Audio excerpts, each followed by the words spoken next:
Lansbury's and fucking swats her head off, and it shatters against the mantle. Ceramic. Well, you missed the part where the boy from the town and her were running in the woods. Oh, yeah. She climbs the tree.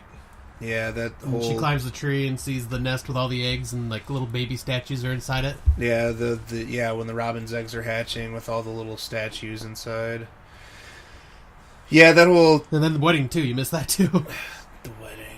Oh, yeah, the wedding. I forgot about the... I had that written. Yeah, because you cut that right towards... You went right to the ending part. I had that written. But even before that, with the dream where she's in the woods in the beginning, like, there's a lot of symbolism. If you really want to look into it, I was reading on the movie, and people overthink things, and I do, too. And I wanted to watch that movie in that perspective of, people thought, like, the fucking bear represented her childhood, and then the fucking certain things represented, like she wanted to have a child, and blah, blah. There's things you could... And after watching the movie, I'm thinking, like, that's possibly what they were going for, maybe, like, showing all this imagery and stuff. I could see that. They could, but, like, I just want to watch a fucking movie. Yeah, people try to analyze things a little too much sometimes. Yeah, me too. They try to analyze me. It doesn't...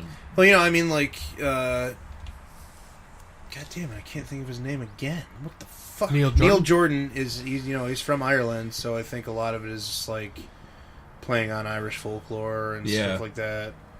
But, yeah, we did skip over the wedding bit. That was pretty cool. Yep, where the pregnant woman shows up from the woods. The rich guy is getting married, and his mistress shows up and curses everyone, and they all turn into wolves at the wedding. That has a lot of cool imagery and effects in it, and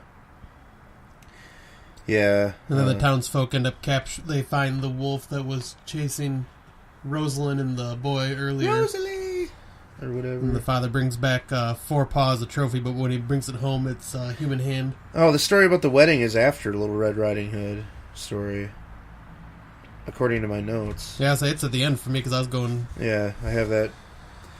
That's, yeah, so I was... You fucked me up. I was right. I was on track. This is all edited Fuck out, me all by up. the way. No, it's not. Alright. It's fine. Make it easy on me. And then I think the last story was the one about the little feral, like, she-wolf girl. That's a neat little story, too.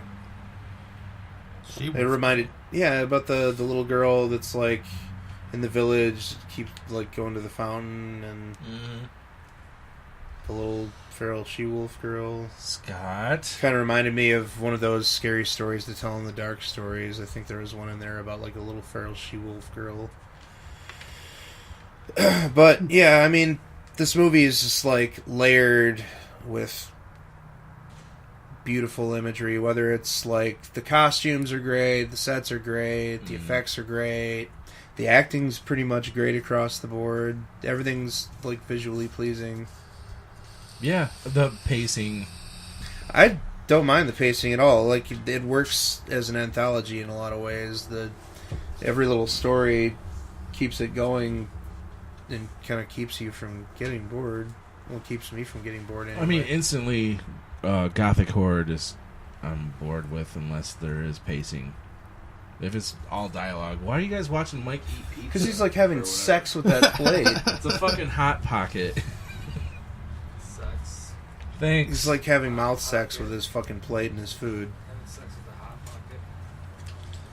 Well, I mean, you're always having sex with a Hot Pocket. I mean, if you want to look at it that way, yeah. A vulva's like a little Hot Pocket. Maybe that's why you're lonely, because you look at vaginas like they're Hot Pockets. Because I compare women's genitals to frozen food. Oh my god. I'm there with you, buddy. So you want to just... So that's it. You want to give the score? Because we're just kind of derailed. I give this one, like... I like it a lot. I give it... I do like it. A 7.75. But you said it was your second favorite werewolf movie. That's a big drop-off from American Werewolf in London to this. Well, yeah, I mean, there aren't... There is. There's What's a lot better in between? I think our third movie deserves more. Ginger Snaps is not better than The Company of Wolves. Then you're giving this a 7.75. Maybe an 8. Sure, I'll give it an 8. Okay. How about that? Because I would only give American Werewolf like. I give it a 9. Really, I'd give that a 10. That one I would definitely. I can't. It has a couple of little flaws that are, I mean, I can't give American Werewolf in London a 10. It's pretty much perfect, but it has its flaws. Yeah, like I said, it's not enough horror. Is the reason why I can't give it a 10. So yeah, I'd give it an 8. Just everything about it works. There's nothing that I can complain about. I don't mind the pacing at all. I find it to be very well paced. I love David Warner and Stephen Reyes, so them being in it is like a big perk for me. Yeah. I will give it a 7.25. I've seen this before. I'll accept that.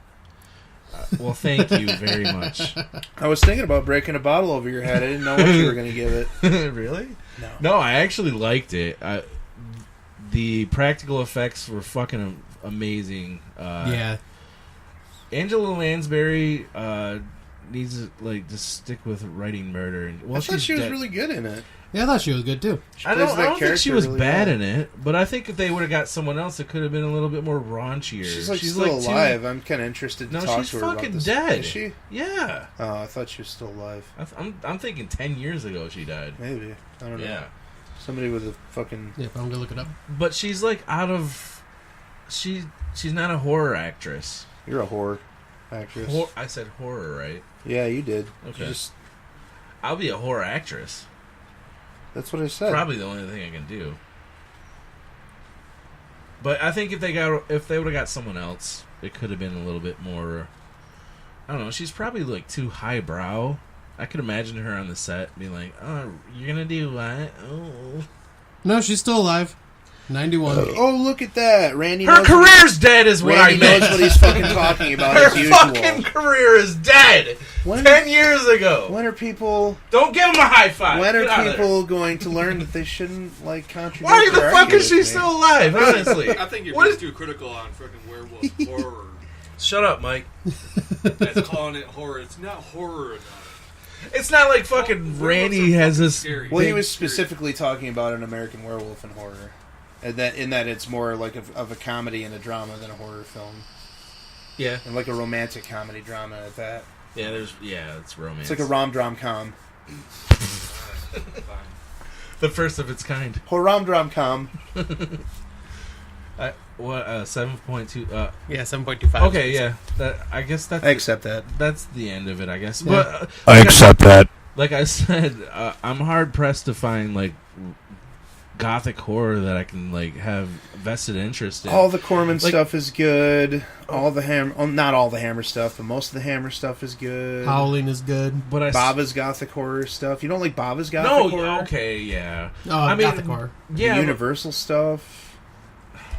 That's all gothic horror. All the Universal stuff. Well, then shitty gothic horror. I'd be the last movie. Maybe you're we just did. particular and picky about your. See, I wouldn't even horror. consider this one gothic horror. I'd consider this more fairy tale. No, horror. it has gothic elements. Yeah, but there's powdered wig dudes. It's a dark fairy tale, like a horror fantasy. Yeah, there's the fucking people having used fucking lights on fire for light and shit. There's fucking powdered wigs. There's whatever.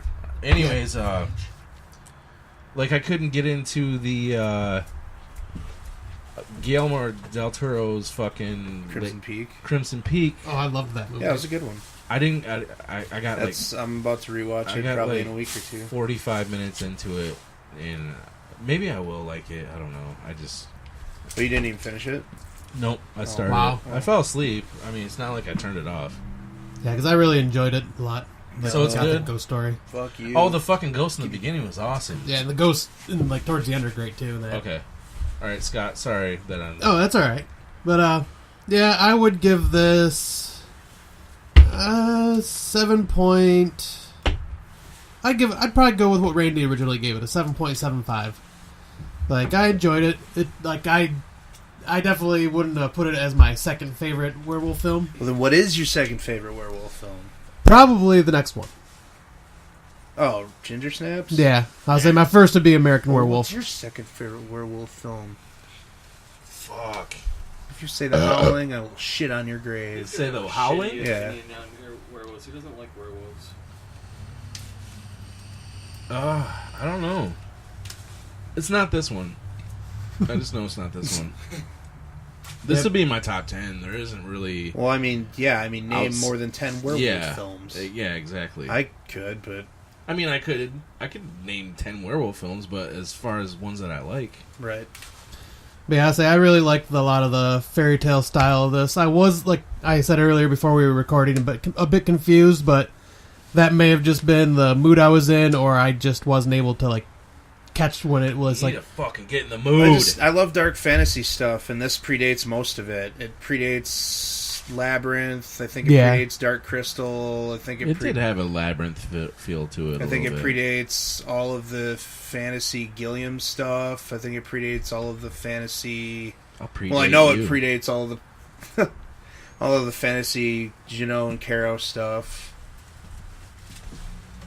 Yeah. Have you ever seen their stuff? Like... The City of Lost Children. Yes. Delicatessen. Yeah. Delicatessen is fucking weird. Their movies are just weird. Okay. They did Alien Resurrection, too. I didn't know what their names were, but yeah. Caro and Juno. Yeah, I enjoyed this for what it was. First time watch for me. And, I definitely like the whole fairy tale thing. And pretty much any kind of werewolf movie that has, like, a Red Riding Hood theme to it, I kind of enjoy, because I've always been a sucker for the Red Riding Hood. There's a really, really shitty Red Riding Hood movie with, what's her name, from Jennifer's Body. That Diablo Cody? No, what are you saying? The one that was in the... Jennifer's... What about Jennifer's Body? The blonde-haired girl? Amanda Seyfried. Yeah, Amanda Seyfried. Yeah, she was in a Red Riding Hood movie, and it was fucking god-awful, I didn't wasn't watch it? Yeah, that was like one of those like Twilight-style But I think movies. the saving grace of this movie is the performances and the practical effects. There's nothing... everything about it's good. The music's good, the effects are good, the score... I said saving grace. Saving grace. Well, that implies Without that, this movie is shit. No. If the practical effects were shitty and the performances were shitty, this isn't a good movie. Well, the performances definitely make it. Movie.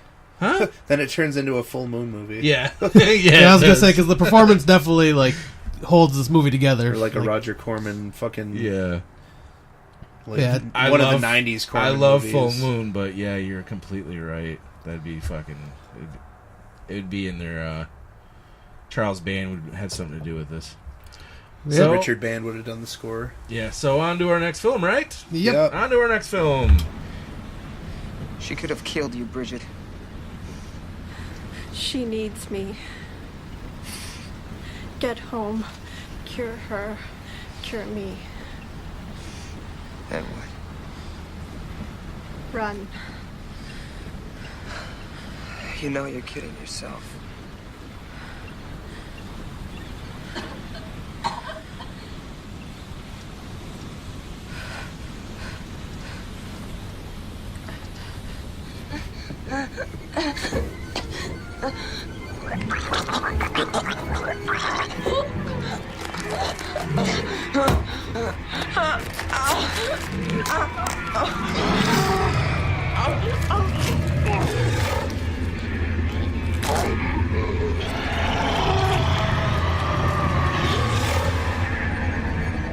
This next movie is Ginger Snaps 2000. The director is the director from Star Wars and Titanic and Goodfellas. How I Met Your Mother. He did a couple. Yeah, of those. he did like that whole show. I think he conceptualized it non-stop. Yeah, it's a money grab for that guy. I honestly, we don't really. And it's Joe Piscopo's twin brother, John Piscopo. Obviously, we're very knowledgeable about this. Yeah, we should have totally looked into this, but it's... I don't know. Honestly, the movie's not directed well.